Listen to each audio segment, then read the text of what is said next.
So in complete contrast to the last episode, Pokemon have proven they can make a filler episode that is both fun and enjoyable. Which of course does beg the question, Pokemon, why can't you do that all the time?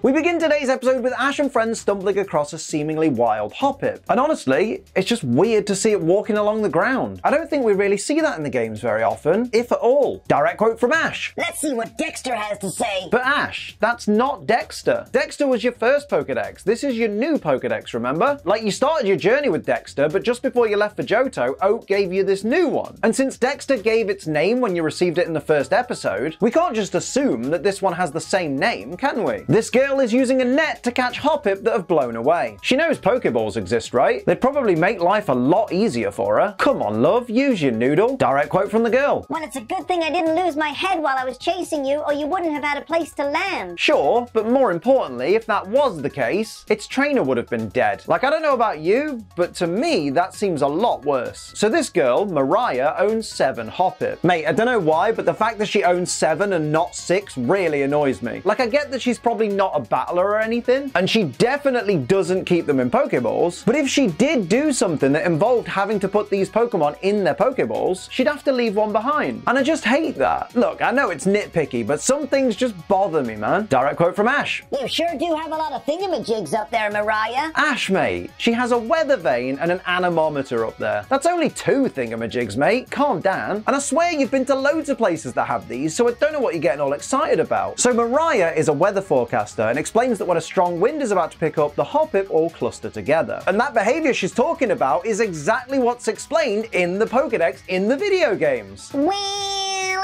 actually, Liam, how can this be a WTF moment if what Mariah's saying is accurate to the games? Because this is the Pokemon anime, and they're actually keeping true to the lore of the games rather than just making any old bollocks up. They hardly ever do that. After 2 of her Hoppip get lifted up by a breeze, Mariah says that only rated a 2 on the Hoppip scale. Ash then asks what she means. Oh, Ash, mate. At least try connecting the dots yourself once in a while. Also, side note, can we talk about how dumb the Hoppip scale is? The gust of wind that just happened was apparently only strong enough to raise up 2 Hoppip. But that's not how wind works. If a gust of wind is strong enough to lift up 2 of the Hoppip, then technically it's strong enough to lift them all. Like, I'd get it if they were all holding on to each other, but somehow only 2 of them got lifted away. But if all 7 of them were holding on to each other, then the wind wouldn't have lifted any of them if it was only strong enough to have lifted 2. Do you get what I mean? I reckon this bird should just stick to her actual equipment. Brock tells Mariah she should forget the Hoppip and the weather and start focusing on the relationship between herself and Brock. Now, believe it or not, Brock is actually right about one thing here. If she did focus on a relationship between herself and Brock, she wouldn't need to worry about the Hoppip or the weather anymore. After all, she'd be behind bars because he's a child. Oh look, it's a pinky red Oddish. So a Radish then. Now, if you're not a Radish, and let's face it, if you were, it'd be weird that you're watching a YouTube video, but, you know, vegetable gotta do what vegetable gotta do, I suppose. Hit the like button, share the video on social media, and leave a lovely comment down below. And if you can't think of a lovely comment, leave something generic, like, what do you call it when a Hoppip poops into the wind? A floater! Or just comment the name of the secret Pokemon I've hidden somewhere in the video. And if you're new here, hit the subscribe button and turn on all notifications so you never miss an episode of Pokemon WTF Moments or anything on my channel. Thank you as always for getting us to 1.76 million subscribers. I know it doesn't look like that right now, but if you subscribe today, maybe YouTube will act that extra 0. And of course, by the way, for those who don't check the community tab, the join button's back. You can become a YouTube member if you want. You can absolutely become a YouTube member, and if you want to, that's cool. If you don't want to, that's cool, but it's there if you want it. You get like emojis and stuff, and I'm more likely to reply to your comments probably. And of course, don't forget to check my live streams over on Twitch or you'll miss out on stuff like this. What's the capital of France? France. It's not France, is it? It's Paris. I was today years old when I learned that Oddish can use its leaves like arms in order to climb a fence. Oddish is actually a ninja. Pass it on. Yeah, famously, only ninjas can climb fences, Liam. Good job. Mariah explains that this Oddish wishes it could fly like the Hoppip, and then we get this direct quote from Brock. You can do it, Oddish, if you just start flapping your leaves. Mate, why would you even say that? Like, how's lying to the poor thing gonna help it? You're just giving it false hope. That's not very protagonisty, is it? Direct quote from Jessie. The only kind of business we'd be good at is a going out of business store. A going out of business store? Oh, you must mean Shoe Zone. They've been going out of business since I was a kid, and I think they're still going now. Oh, sorry everyone, that might have been too British of a reference. But trust me, when I said Shoe Zone, all the Brits watching were like, ah, he's right. Meowth talks about an idea he has to steal the Hoppip to use as their own delivery service. Mate, you are missing one massive problem with this idea. Hoppip only fly because they're light enough to float on the wind, so if you attach a massive bag to them with a package inside, they ain't gonna float, so they ain't gonna go anywhere. Meowth, mate. Use your noodle. Meowth says kids love Pokemon, so they'll have their parents lining up to use these cute little Hoppip carrier pigeons. Meowth, mate, this is the Pokemon world. What are pigeons? He then adds that the prices won't be chicken feed. Meowth! Mate, this is the Pokemon world. What are chickens? Oh look, it's Haguneska from Demon Slayer. Yeah, that's right. I've watched more than one anime.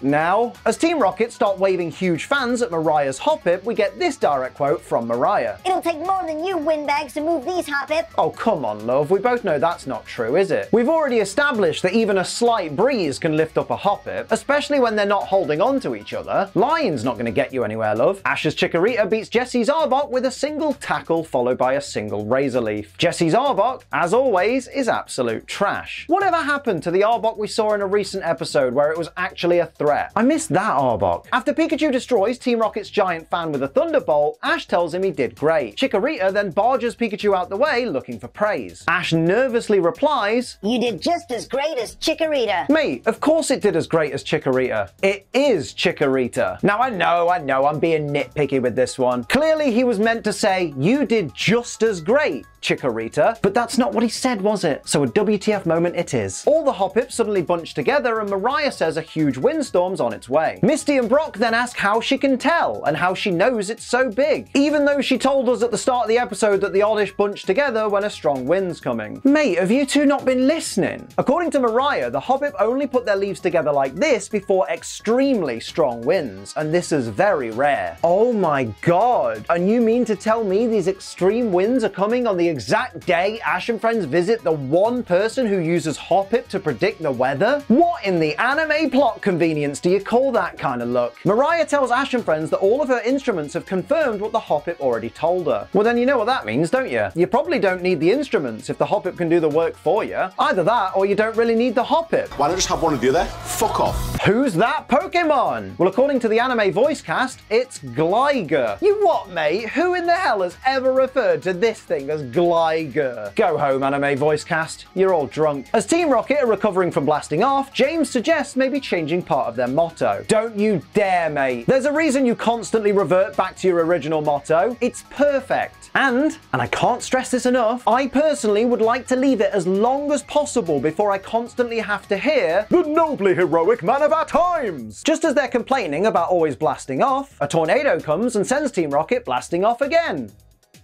Wait, is that the record for the shortest time between consecutive Team Rocket blastoffs in the same episode? You know, so far in the series. Answers on a postcard or in the comments. Mariah seems to think that boarding up the windows of the little wooden shed she lives in will protect everyone from the incoming tornado. Oh mate, have you never heard the story of the three little pigs? Oh no, wait, this is the Pokemon world. Of course she hasn't. I don't know if you've heard, but you can use code ACE to save money on G Fuel. That's right, this channel is sponsored by G Fuel, the energy formula with barely any calories, zero sugar, and a whole heap of wonderful flavors like the lovely, delectable, divine peach that I'm drinking right now. It's a mix of kiwi, peach, and dragon fruit, and it's absolutely bloody delish. And the best part is, you can use code ACE at checkout to save 10% on your G Fuel order. And every time you do, it helps support the channel, so thanks for that. I appreciate it.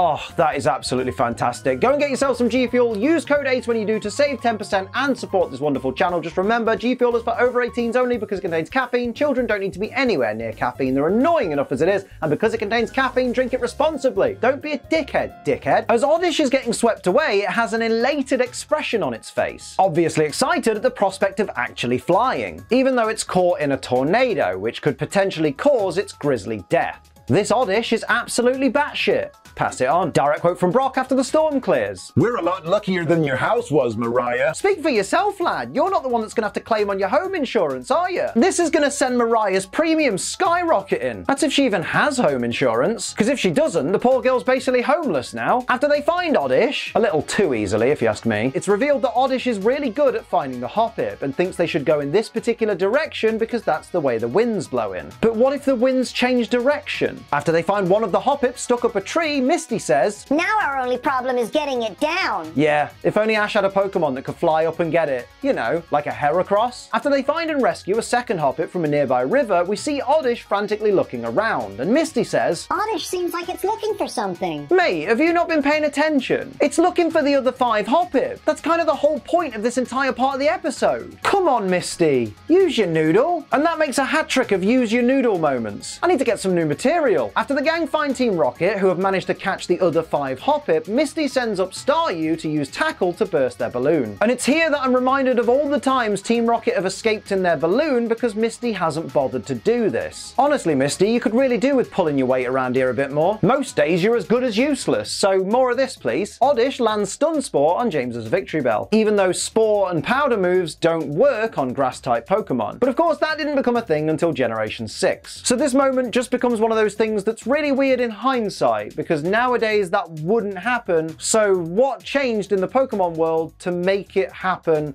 after Generation 6 onwards? I don't really know, because do they ever explain why suddenly grass-type Pokemon aren't affected by Spore and Powder moves? I don't know that they do. Now, Oddish kicks Victory Bell a couple of times, but I've got no idea what this move is supposed to be. It can't be Mega Kick because Oddish can't learn it, and it can't be Double Kick because Oddish can't learn it, and it can't be Tackle because Oddish can't learn it. You get the idea. I guess we'll just have to assume it's Takedown, since that's the only thing Oddish can learn close to any kind of contact move like this. Let me know what move you think this is down in the comments. Oddish lands Sleep Powder on Jesse's Arbok. That's typical, innit? My 75% accuracy moves almost never land. Direct quote from Mariah to her Hoppip. I can't tell you how happy I am that you all made it home safely. Well, here's an idea. Try. As Ash and friends are giving a pep talk to Oddish about all Pokemon being great in different ways, Misty says, You're not a Hoppip, and you'll never be able to fly, but you sure can kick. no, but Misty, this is my point though. It shouldn't be able to kick. It's an Oddish, and it doesn't learn any kicking moves. Well, actually, Liam, I think you'll find you're forgetting that Oddish does have legs and feet, so it's plausible it could use them for some form of kicking. Not necessarily. They could be really weak legs and feet. It is an Oddish after all. Miraculously, Ash and friends are able to help fix Mariah's house before sundown. Mate, this lot are in the wrong job. Like, as Pokemon trainers go, they're pretty crappy. But if they wanted, they could have a hell of a career in construction. Brock tells Mariah if she just says the word, he'll stay here with her, even though she's clearly not interested in him. And let's not forget that just a few episodes before, he met a girl who actually liked him and actually admitted to liking him and refused to stay with her. At this point, I think it's absolutely fair to say Brock is an absolute train wreck. Confirmed.